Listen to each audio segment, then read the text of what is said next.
Hello everybody, welcome back to a brand new video. We just hit 27.2k subscribers. Can we get to 28k by the end of the month? Please like this video down below and subscribe before we get started.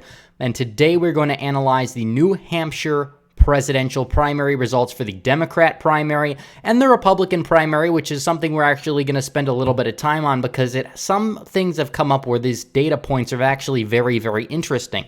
Now, people on the left are going to say, oh, haha, Blumph got below 85%. So he is struggling within his own party. He's struggling in New Hampshire. Now, here's why that's false. First of all, Trump actually got a higher percentage of the New Hampshire vote than Obama got. In 2012, Obama got roughly 81% of the vote. This is an open primary. Bill Weld, being a neighbor state in Massachusetts governor, he probably was able to galvanize a lot of support, and he did get a lot of moderates to come out and vote for him, so he does have a little tiny support base. However, it's very tiny. 3 is Donald Trump got nearly 3 times as many votes in New Hampshire, raw votes, in 2020 than what Obama got in 2012. This is very, very, very big news. He also got more votes than Bernie Sanders, Elizabeth Warren, and Joe Biden combined, and he got 10% of the state to turn out for him, despite the fact that he's already basically got this was not something that was going to be very contested. He's still got over 10% of the state's population to turn out for him. Big rally, big support base. People were actually energized to come out and vote for Trump. And a lot of Trump supporters actually voted in the Democratic primary, by the way, especially because it is an open primary. You do not have to be a registered Democrat to vote in it. So basically, those 3 data points basically show that Donald Trump is in a very good position ahead of 2020. He's doing extremely well ahead of 2020, and he's doing very well in the state of New Hampshire. And I honestly do believe that he is going to go into New Hampshire, and every poll, the last few polls, have him ahead of all the candidates. He is the favorite. He very well could go out there and take the state of New Hampshire. He could win it by 3 or 4 points. It might not seem like something you would expect now, but it really could. And definitely Bernie's fall in New Hampshire, which he still won the primary, and we'll analyze this in a second. I don't think Bernie's that strong in New Hampshire anymore. It is a neighboring state of Vermont. I just don't believe he's really that strong of a candidate in New Hampshire as much as he was before. And the Democratic Party is in disarray, and we're going to see this right here, right now. The Democrat primary. No clear winner. Bernie Sanders got 63% of the vote or so last year against Hillary Clinton. He absolutely walloped her in the New Hampshire primary. This time, very different story. He actually got like roughly half the votes that Trump was able to get. He got 77,000 people to turn out for him. That was not the case last time. Last time he turned out around 160K. The turnout in total was a little bit higher, but not by much, which is expected because you do have a lot of Trump supporters that are going to cross over. Some of them are going to vote for the weaker candidate. Some of them might have a little candidate that they like. Maybe they like Tulsi. That's why Tulsi did somewhat well. They might like Yang, or they might just vote for whoever they feel is the weakest candidate. So basically, Bernie Sanders goes out there and gets 26% of the vote, not even. And Pete Buttigieg almost beats him, but doesn't. The big winner, the only winner of the night that you can fathom to make out of this is Amy Klobuchar. However, the problem with Amy Klobuchar is, yes, she's doing well in the primary. She outperformed her polling average by 8.6%. But how is she going to have a pathway moving forward? Well, maybe she could win the state of Minnesota and maybe contend for a couple of other rural states, but the basis of those rural states, Democrat voters, are in college towns. Everybody knows that they're probably going to come out for Bernie Sanders, if anybody, and Klobuchar just did not have enough support. It's really coming too little too late, although she does get to take home a nice bronze ribbon for New Hampshire. But if you're not first, you're last, and that is really telling for this Democrat primary. By the way, my prediction was almost on point. I said the only 3 to get delegates were going to be Amy, Pete, and Bernie, and Biden and Warren are potentially going to be in single digits, and we'll get to that in a second because that is astounding. But this data point shows that in terms of the first ballot raw vote in Iowa, Bernie did worse in New Hampshire than he did in Iowa. This is a much different scenario from 2016. The socialist candidates combined for roughly 40% of the vote, maybe a little bit less than that. That is if you include Tulsi and Yang in the socialist crowd. And the establishment, more center-left Democrats were actually the people that are getting 60% of the vote. However, in my opinion, it doesn't really matter. It doesn't matter at all. Trump's going to be able to beat him. Michael Bennet dropped out, lost. Deval Patrick, I believe he dropped out. If not, he's going to drop out soon. That's 2.6% of the population that wrote in Michael Bloomberg mostly. and we're going to probably investigate his rise in the polls over the next couple of weeks. Yang is gone. Tulsi should be gone. She's staying in it, probably despite the DNC. Tom Steyer got roughly 4% of the vote, which is kind of funny, but he's going nowhere, although he might do well in Nevada, and we'll get to that at the end of the video.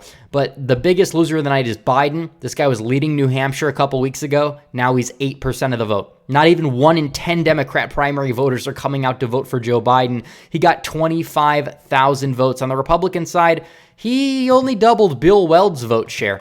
So, I mean, that's really funny. That's really ironic. Biden did absolutely abysmal. Elizabeth Warren doing very abysmal for a northeastern state. She is a big loser as well. She needs to drop out. There's really no path forward for her. At this rate, Bernie will probably win Massachusetts. She won't even win her home state. And the homers are going to come out for Deval Patrick. If anything, he might get like 5%. That could screw Warren out of that. So at this rate, she's not even going to win a single state. And Pete's a loser because he wasn't able to win. Did he get close? Yes. What's his path forward? There really isn't any. Sucks with black voters, not doing well enough with white voters. He's not going to be a viable candidate. He's not going to compete.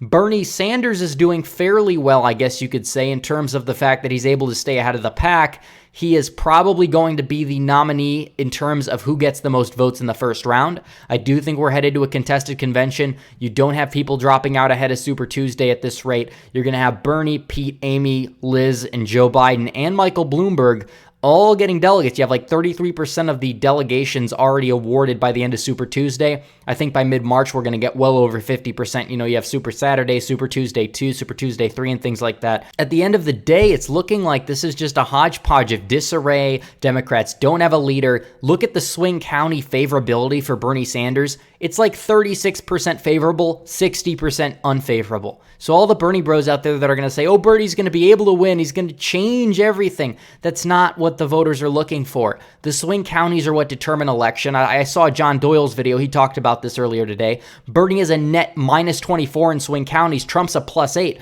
Trump's not doing phenomenal, but his support base that backed him last time is sticking to him this time around. And that's a very, very good thing moving forward because all these Democrats are very, very unfavorably rated by these people in swing districts, by these people in swing states, and that's what decides elections. They can't connect with the average American voter, and that alone is just going to doom them. And you see this here in the predicted betting odds, which are very, very accurate. Yes, they do change, but they're fairly accurate, showing that Bernie will probably take Nevada, probably by a decent margin. We have no polling data in the state of Nevada since January, but actually Tom Steyer's the one that's showing the biggest increase. I've heard several pundits talk about how Tom Steyer could come out of the woodwork and win Nevada and win South Carolina, but then just fade to black, and Bloomberg takes his support base after when he gets on the ballot, so he's like a placeholder. So that's interesting, but Bernie's favored to win every single state in the betting odds except a few. Yes, Iowa did go to Buttigieg. Actually, I think that Iowa still, the verdict is out. Some people say Bernie could win the recount or whatever, but that's beside the point. Bloomberg's actually doing very well in these states down here. A lot of these states in the South, a lot of these states are heavily Black American populated, which is ironic because you have the tape and people are like, oh my God, this tape is going to doom Bloomberg with black voters. Guys, he's a Democrat. It doesn't matter. George Wallace won 90% of the black vote. Former KKK leader in West Virginia, Robert Byrd, was able to get 98% of the black vote, I think, in one of his elections. So you got a D next to your name, you're going to get a pass even in the primary. I mean, look at Hillary Clinton with her super predators. But if you're a Republican, yeah, that's going to doom you big time. But if you're a Democrat, you'll probably get a pass mainly from the media. A lot of people won't find out about this because the media will do everything they can to cover it up, put all the blame on the Republicans because that's what the media does, and we know it. And that's going to help Bloomberg fill their pockets, and that's going to help Bloomberg get the nomination at a contested convention if this holds. Because Bernie, yeah, he's up big in some of these states, especially like North Dakota, he's favored big time. But he might be able to win Pennsylvania, New York, but he's not going to get a majority of the vote. And if you're not going to get a majority of the vote, you're not getting a majority of the delegates. And I was right when I said that Biden could very well be the Jeb Bush of 2020. It's really looking like by the time South Carolina, if he loses South Carolina, he should drop out. And if he doesn't win South Carolina, Bernie and Bloomberg are going to roll over him on Super Tuesday. And the DNC, they're very afraid about this. We've seen the paperwork from the Super PAC that said that this is a doomsday scenario what's happening now because the voters are rejecting Biden. And I applaud the Democrats for rejecting Biden, mainly because they're jamming this guy that people don't want down everyone's throat. He's useless. He's so much of a drain on the energy in the room he's in. Nobody wants him. And same thing with Hillary Clinton, except this time I think the voters are listening a little bit more. And however, he's got a lot of other problems, a lot more skeletons in his closet. He'll lose bigger, by the way, than Biden would lose to Trump, in my opinion. But it is what it is. This map is a big, big mess. And if you look at the data coming out of the nomination, Bernie's actually favored to win. But again, he only has 23% of the vote.